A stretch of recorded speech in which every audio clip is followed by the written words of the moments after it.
Ya saben mis amigos, con Imperio Chanical rescatando cultura, innovando y acercando nuestra identidad. Claro que sí, esta vez nos atrevimos a poder innovar en tema de danza. De hecho, más adelante estaremos demostrando sobre nuestro pequeño baile.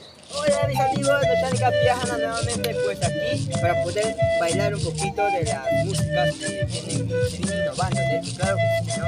Entonces el día de hoy vamos a practicar un poquito de saya, ustedes saben, no soy tan bueno pero ahí vamos.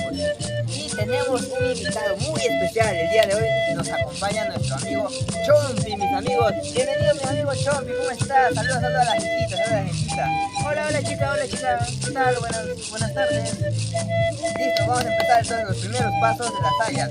Empezamos de acuerdo con uno, básicamente nos da el ritmo y el espacio, ¿no? A hecho, vamos a ir al primer paso.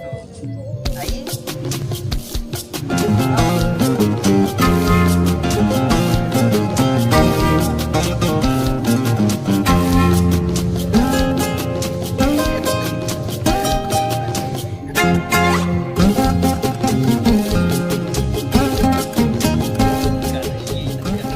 Claro que sí mis amigos, después de este pequeño baile y ensayo llegamos súper agotados y muy cansados después de buen tiempo.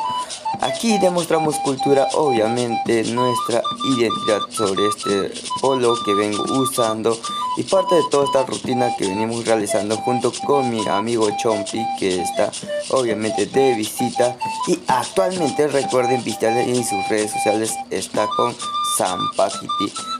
No se olviden dejar sus comentarios y seguirnos en todas nuestras redes sociales.